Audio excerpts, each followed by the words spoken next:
Você já investe, mas não tem certeza se conhece todas as opções que poderia estar usando. Ou ainda, você está começando a investir agora e já quer começar sabendo aonde e como e por que investir? Então vem comigo porque esse vídeo é para você.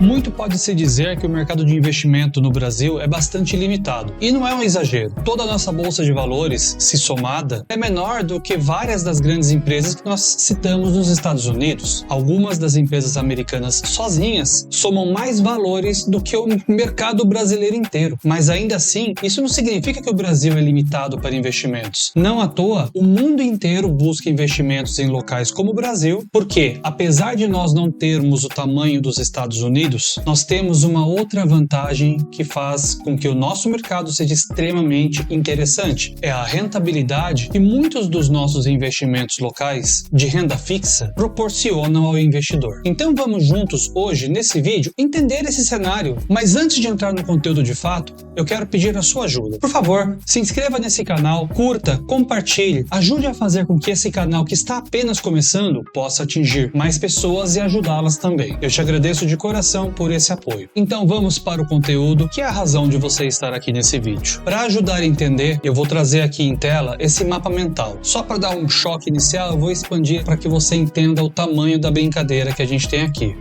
Esse pequenino mapa mental, que como você pode ver, é cheio de subitens, e fique tranquilo, nós não vamos passar por tudo isso hoje, mas isso ajuda você a entender o cenário de investimento que o Brasil tem. E algo interessante que você vai observar nessa nossa conversa aqui, você vai verificar dezenas e dezenas de siglas. Tudo se resume a sigla. Por quê? Porque as siglas têm o objetivo de tentar simplificar o entendimento sobre os investimentos. Para ser bem honesto, a verdade é que complica muito, mas acredite, se não fossem as siglas, seria muito mais difícil, porque ainda que quando você não é conhecedor dos investimentos, tudo é novo, a partir do momento que você começa a lidar isso no dia a dia, é muito mais prático você referenciar as siglas do que falar os nomes completos de tudo. Mas vamos lá. Nesse mapa mental, nós vamos enxergar os 4 grandes grupos de investimento que eu identifiquei para poder explicar como é investir no Brasil. O primeiro e mais importante, por ser emblemático, é a renda fixa. O segundo grande grupo que nós temos é a renda variável, onde estão as ações, onde estão, por exemplo, fundos imobiliários e outros. E existem outros 2 grupos que não são muito falados, mas são tão importantes quanto os 2 primeiros, que é o grupo de proteção e reserva de valor e investimentos alternativos. Nesse vídeo de hoje, eu vou tentar fazer um overview por todos esses grupos, nesses 4 grupos, sem me aprofundar demais em cada um, porque senão esse vídeo demoraria 2 a 3 horas. Ao invés disso, eu farei um vídeo que vai dar uma visão geral e trarei vídeos específicos de cada grupo, de forma que você possa se informar daquele que te interessa mais ou, por que não, ver todos esses vídeos que virão e com isso fazer a sua melhor escolha. Vamos começar pelo grupo de renda fixa, que é o grupo onde está aquele investimento que praticamente todo brasileiro conhece, ainda que seja uma péssima opção, que é a poupança. Mas antes de falar de cada subitem da renda fixa, é importante entender uma questão. O que é a renda fixa? Basicamente, quando você investe em renda fixa, na verdade você está emprestando dinheiro a uma instituição ou a terceiros através de instituições por ferramentas do mercado financeiro. É simplesmente isso. Ou, mais simples ainda, renda fixa é você emprestando dinheiro e sendo remunerado por isso com juros ou taxas específicas definidas. E ponto. Vamos conversar sobre isso. Vou trazer para a tela, ampliar aqui um pouco a visão. Ok. O que é a renda fixa? Pois bem, para poder explicar a renda fixa, eu vou dividir aqui em 4 grupos, de acordo com as origens. O primeiro grupo é o grupo dos títulos privados, o segundo são os títulos públicos, fundos de renda fixa e os FDICs. Vamos começar pelos títulos privados, que é onde vai estar já combalida a caderneta de poupança. Pois bem, títulos privados são aqueles que são emitidos normalmente por bancos ou por instituições financeiras. Dentre eles nós temos a caderneta de poupança, e eu vou expandir aqui a caderneta de poupança, não pretendo fazer detalhamentos maiores para não demorar muito, mas apenas para dar uma visão do quão interessante é você olhar cada um deles e compreender. Pois bem, na caderneta de poupança nós identificamos que o emissor normalmente são os bancos, os riscos costumam ser muito baixos, especialmente especialmente porque eles têm cobertura do FGC. O que é o FGC? Aqui cabe um detalhe. O FGC é o Fundo Garantidor de Crédito. É basicamente um fundo formado por instituições bancárias e financeiras que colaboram para que, caso hajam quebras, por exemplo, um banco quebra, o indivíduo que investiu na caderneta de poupança até 250 mil tem o direito de ser ressarcido numa eventual impossibilidade daquele banco, daquela instituição financeira, devolver a ele o dinheiro. Existem algumas regrinhas aqui, mas basicamente cada indivíduo, cada CPF pode ter até 250 mil por investimento e pode ter investimentos que somem R$1 milhão.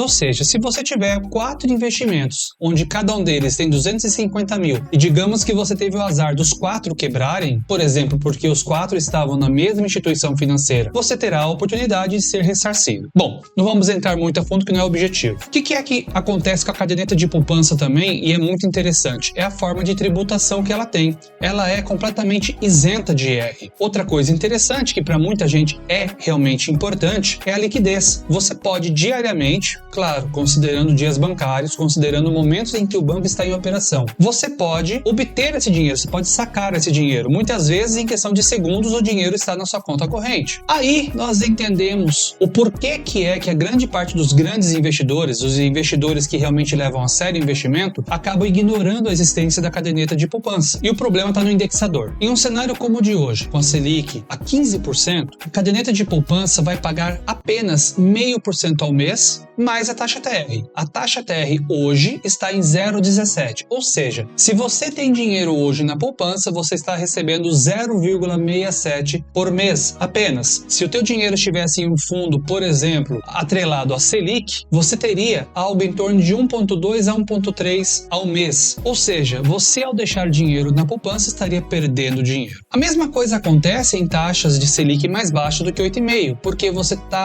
terá o seu rendimento limitado a apenas 70% da Selic, mas a TR. A chance de que o seu investimento em poupança iguale a Selic é quase que nula, tá? Existem algumas condições, mas é quase que nula. E aí você vai me perguntar por que existe, então, a caderneta de poupança? Bom, para muita gente, até para quem faz investimento e tem conhecimento sobre, a caderneta de poupança acaba sendo um local onde você deixa aquele dinheiro que você chama de dinheiro da emergência. E como o nome diz, é para você usar numa necessidade imprevista. Alguns usam poupança até mesmo para reserva de oportunidade, que é o que? É aquele dinheiro que você pensa em investir numa bolsa de valores ou numa renda fixa de maior rentabilidade quando surge uma oportunidade em um momento de instabilidade de mercado. Enquanto você não o faz, ele fica na poupança. Pois bem, espero que eu tenha conseguido explicar bem sobre poupança. E aqui cabe uma observação. Nos próximos itens eu não vou discorrer todas as características que cada um apresenta, até porque muitas delas são repetições daqui, e eu recomendo a você que pause o vídeo e leia cada vez que eu abrir algum deles para que você possa buscar a informação que te interessar. Pois bem, fechamos aqui e vamos falar dos demais títulos privados de investimento que estão contidos em renda fixa. O próximo que nós iremos abordar, que costuma ser o segundo investimento mais conhecido da população em geral, é o CDB, que é a sigla para Certificado de Depósito Bancário. Se você me perguntar qual é a forma mais simples de explicar o CDB, eu te diria: quando você investe no CDB, você está emprestando o seu dinheiro para o banco, e ao fazer esse empréstimo para o banco, ele vai pagar para você uma taxa prêmio pelo empréstimo que você cedeu a ele. De todas as características do CDB, o que é interessante pontuar? Que aqui, diferente da poupança, você já vai ter a ocorrência do IR. Ele é regressivo, mas ele ocorre. Ele tem uma liquidez também que pode ser diária, não é padrão, mas normalmente você encontra CDBs em condição de liquidez diária. E a característica mais importante para nós falarmos sobre ele, que vale a pena discorrer, é o indexador. Esse índice é o índice DI, que a grande maioria dos CDBs acaba seguindo. E o que é o DI? O DI é a média dos CDIs do período, normalmente período diário. Tá, mas o que é o CDI? O CDI é o Certificado de Depósito Interbancário. Igual você faz empréstimo do seu dinheiro para o banco, bancos emprestam dinheiro entre si em movimentos de curtíssimo prazo. Quando eu digo curtíssimo prazo, estou me referindo a movimentos diários. E por que bancos emprestam dinheiro para outros bancos a cada dia? Por uma simples razão: existem normas regulatórias do Bacen que dizem que os bancos deveriam fechar o dia sempre com caixa equilibrado, caixa zerado. Ocorre que, por vezes, alguns bancos têm muito mais saques do que depósitos, ou o inverso. Nesse caso, ocorre uma inevitável condição de desbalanceamento. E para poder nivelar driblar esse balanceamento, bancos ajudam bancos através de empréstimos que são chamados de CDI, indexado normalmente por uma fração do que é a taxa Selic. Selic essa que é definida pelo Copom a cada 45 dias. E agora que você já entendeu a dinâmica, eu passarei por todos os demais itens, mas não vou passar tão a fundo, para que esse vídeo seja o mais ágil possível para você. E lembrando que eu lançarei vídeos que tratarão especificamente de cada investimento para te ajudar a ter a melhor informação, atendendo e ajudando você nos seus interesses. Voltemos então para o nosso mapa mental.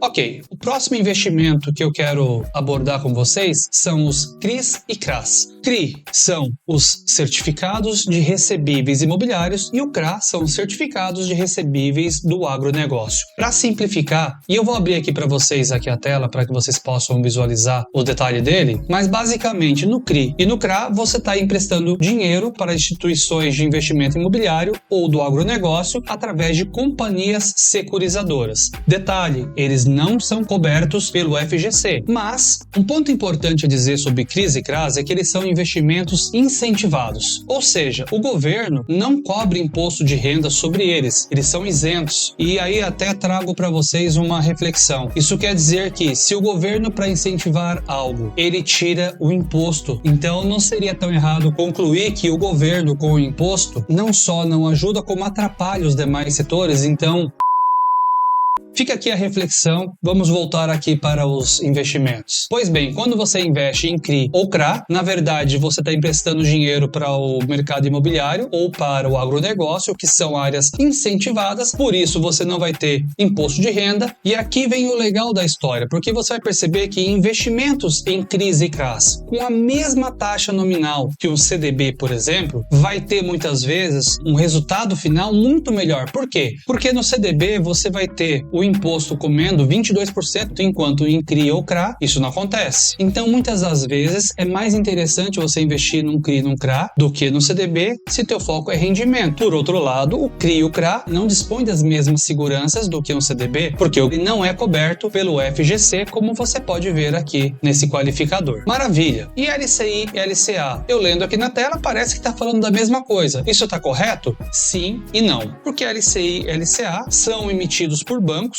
e, diferente dos CRIs e CRAs, o LCI e o LCA têm cobertura do fundo garantidor. E é óbvio que você, nesse caso, acaba tendo rendimentos menores também. Qual é um problema de CRIs e CRAs e LCIs e LCAs? É que, normalmente, eles têm uma liquidez só no vencimento. Ou seja, você vai ter que esperar um período para poder sacar. Isso, para muita gente, é um problema. Mas, se você tiver a possibilidade de esperar, o seu rendimento também, proporcionalmente, é muito melhor em muitos dos casos. Aí na sequência temos as debêntures. A grande diferença aqui é que você, através normalmente de bancos ou de corretoras, você vai estar emprestando dinheiro para empresas do mercado que querem capitalizar e para isso lançam títulos de renda fixa, onde você basicamente empresta para essas empresas. Na sequência nós temos os RDBs. O que são os RDBs? Eles são a mesma coisa que os CDBs, só que aqui você costuma ter que esperar até o vencimento do título, ou seja, a liquidez é um problema aqui. Na sequência vamos falar das LCs, ou letras de câmbio. Existe aqui até uma confusão no nome, porque LC, letra de câmbio, parece que estamos falando de câmbio com moedas de outros países, como o dólar, por exemplo, mas não tem nada a ver com isso. Na verdade, aqui você está fazendo basicamente um CDB, só que ao invés de estar fazendo isso para empresas, você está fazendo isso para instituições de crédito, de financiamento e de investimento. E por fim, vamos falar aqui da letra hipotecária. Basicamente a mesma coisa que a letra de câmbio, mas para setores ligados ao crédito imobiliário.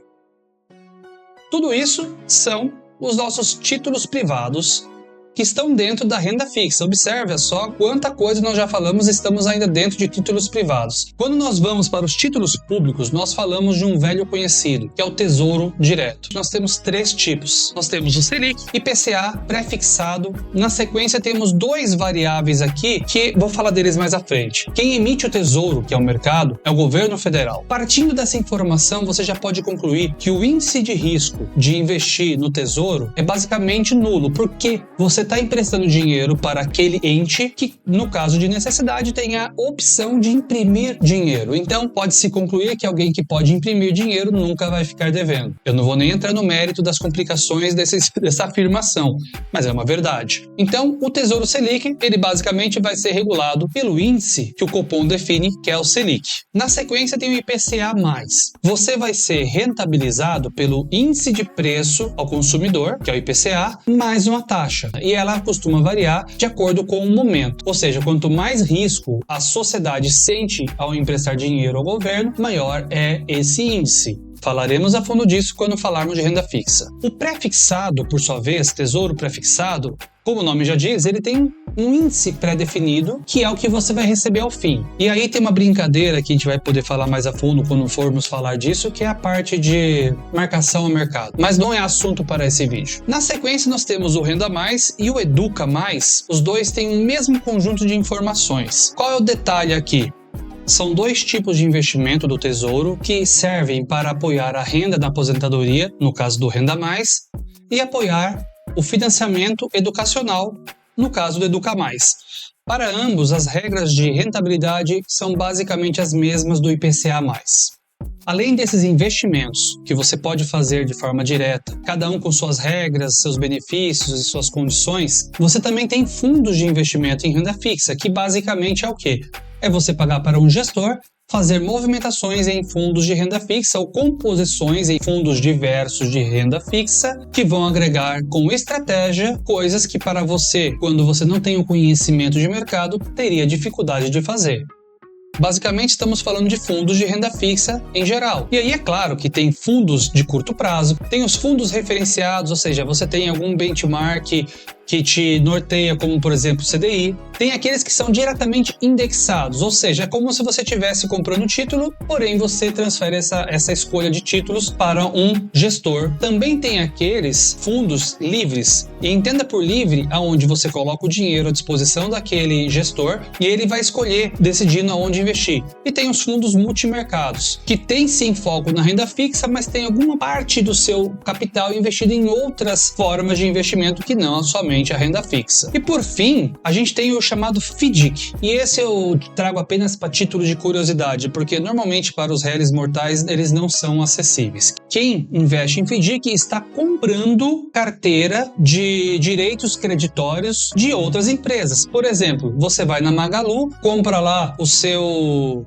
iPhone e financia aí em 40 vezes. Neste momento, a Magalu tem uma dívida de 40 meses a ser recebida. Existem investidores que vão lá e falam: Magalu, eu compro de você esse crédito que você cedeu a esse indivíduo. Ao comprar essa carteira, o investidor vai pagar para o varejista no ato o valor das vendas que esse varejista fez. Em contrapartida, os juros que você paga, na verdade, é o ganho de capital desse tipo de investidor. Então, isso aqui é um overview do que é a renda fixa. E acredite, daria para ir muito mais a fundo sem nem tocar o fundo do que é a renda fixa. Pois bem, eu acho que eu consegui te dar uma visão, pelo menos superficial, do que é a renda fixa. Agora vamos falar da nossa próxima caixinha, que é a caixinha de renda variável. E para isso vamos voltar ao mapa mental. Pois bem, a renda variável, ela é um tipo de investimento que traz muito mais volatilidade, não que não exista volatilidade em alguns tipos de investimento de renda fixa, mas é na renda variável que a volatilidade realmente se faz presente. Com isso, você vai, invariavelmente, ampliar seus riscos, mas também amplia a chance de retorno. A gente começa falando sobre ações, sobre investir em empresas através de bolsa de valores. Nisso, você já compreende essa primeira caixinha aqui em cima e compreende também os fundos de ações, que nada mais são do que você, ao invés de comprar uma ação diretamente, você passar o teu dinheiro a um gestor através de um fundo e esse gestor vai fazer a escolha das ações de acordo com as estratégias que eles definirem. Existe também uma variável chamada de fundo multimercado, em que eles podem investir em ações e outros tipos de investimento, como renda fixa ou proteção cambial, investimento em dólar ou em euro, etc., de forma a criar formas de proteção. Existe também os fundos cambiais e dívidas externas. Aqui você basicamente está investindo na variação cambial ou ainda na dívida externa de outras nações ou de outras empresas que fazem parte do mercado externo. Temos também aqui o que eu chamo de fundo de investimento em geral, que na verdade são diversos tipos de fundos. Por exemplo, Existem fundos que investem em fundos, ou seja, você vai dar dinheiro a um gestor que vai adquirir títulos de outros fundos e assim formar uma carteira mista. Tem também os fundos de índices, por exemplo, tem o índice Bovespa, tem o índice Nasdaq, tem o IFIX e outros. Tem ainda os BDRs, que representam ações do mercado externo dentro da nossa bolsa. Tem também os fundos imobiliários. E esse aqui é o queridinho de muita gente, porque basicamente é a forma mais barata de você ter imóveis sem ter imóveis. E eu explico. Ao investir no fundo imobiliário, você adquire cotas de fundos que têm patrimônio imobiliário. E calma, não é tão simples assim, porque na verdade você tem vários tipos aqui. Existem fundos de tijolo, fundos de papel, existem aqueles híbridos que fazem uma composição entre papel e tijolo, existem fundos focados em desenvolvimento, que são aqueles muitas vezes de infraestrutura. Tem também aqui os fundos de fundo e tem também o FIAGRO, que são fundos de investimento em agronegócio. Não bastasse até aqui, existe todo um universo de derivativos, que são fundos que investem em contratos futuros, opções, swap, commodity, por exemplo, milho, café, carne, enfim. E existe também todo um universo de índices e instrumentos derivativos, onde você vai ter, por exemplo, os índices de ações, como nós falamos ali em cima,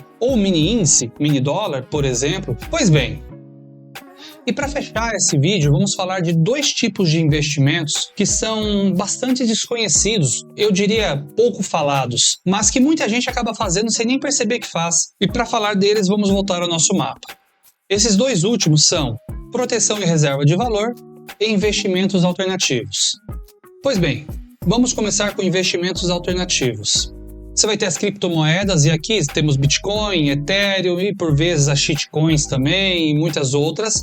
Tokens, por exemplo. Nós vamos ter as Private Equities e Venture Capitals, que são você começar a fazer parte do quadro societário de uma empresa sem necessariamente essa empresa estar na bolsa de valores. Você literalmente passa a fazer parte de uma empresa investindo nela. Há também os crowdfundings.